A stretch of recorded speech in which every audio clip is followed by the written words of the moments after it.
नमस्कार। आप सुन रहे हैं द माइथोलॉजी रेडियो। महाभारत युद्ध ब्रह्मांड का सबसे भीषण युद्ध माना जाता है।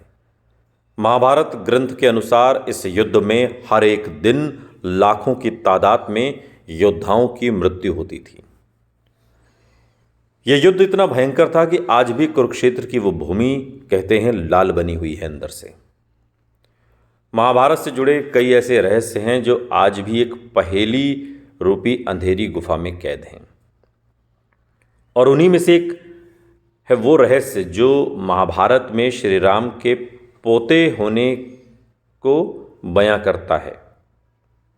माना जाता है कि श्री राम के पोते ने महाभारत के युद्ध में हिस्सा लिया था। हालांकि इस युद्ध में उन्होंने पांडवों की बजाय कौरवों का साथ दिया। और कहा तो ये भी जाता है कि श्री कृष्ण की प्रेरणा से ही पांडवों द्वारा उन्हीं के पूर्व अवतार श्री राम के जो वंशज थे उनका वध हुआ था। जब महाभारत युद्ध की घोषणा हुई तब कौरव और पांडव अपनी सेना को सशक्त बनाने के काम में जुट गए और दुनिया भर के सभी राज्यों के राजाओं से सहायता की प्रार्थना की। पांडवों को उम्मीद थी कि धर्म के मार्ग पर होने के कारण सभी राज्य उनके पक्ष में खड़े होंगे, लेकिन अधिकतर राज्य कौरवों के पक्ष में जा खड़े हुए और कौरवों की सेना अधिक होती चली गई। हैरानी की बात है कि जब श्री राम की नगरी अयोध्या का समर्थन भी कौरवों को मिला और पांडवों के हाथ कुछ नहीं आया, जिस समय ये युद्ध हुआ उस समय भी श्री राम के वंशज अयोध्या के नरेश थे। श्री राम के पोते बृहद्रथ अत्यंत शक्तिशाली थे। बृहद्रथ श्री राम के ज्येष्ठ पुत्र कुश की 32वीं पीढ़ी में जन्मे थे।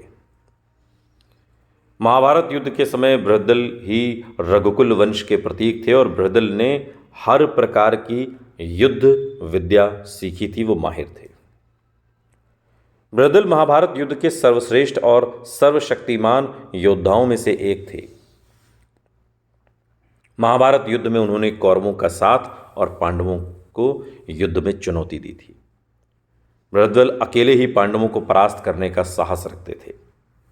उन्होंने न सिर्फ शक्तिशाली सूर्यवंशी वो थे, बल्कि वो धर्मपरायण की मूरत भी थे। उन्होंने अपने जीवन में अपने वंशजों रघु, भागीरथ, हरिश्चंद्र और विष्णु अवतार भी श्री राम की भांति ही कई धार्मिक कार्य किए। महाभारत ग्रंथ के अनुसार बृहद्रथ महाभारत युद्ध में कौरवों का साथ देने के पीछे का कारण पांडवों द्वारा हुआ एक अपराध था। असल में जब पांडव युद्ध से पहले इंद्रप्रस्थ के स्वामी बने तब उन्होंने रासु यज्ञ का संकल्प लिया। यज्ञ के पश्चात युधिष्ठिर ने अपने भाइयों को विश्व के सभी राज्यों पर अपना आधिपत्य करने का आदेश देते हुए युद्ध के लिए भेजा।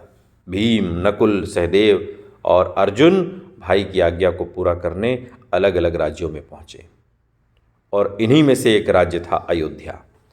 अयोध्या जहां भीम ने बृहद्रथ को हराकर अयोध्या को अपने अधीन कर लिया और इसी के बाद से बृहद्रथ ने पांडवों को सबक सिखाने के लिए महाभारत युद्ध में कौरवों का साथ दिया।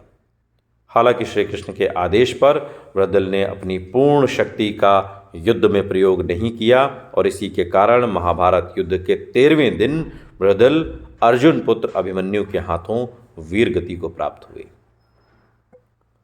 सुनते रहिए द माइथोलॉजी रेडियो। सुनता है सारा इंडिया।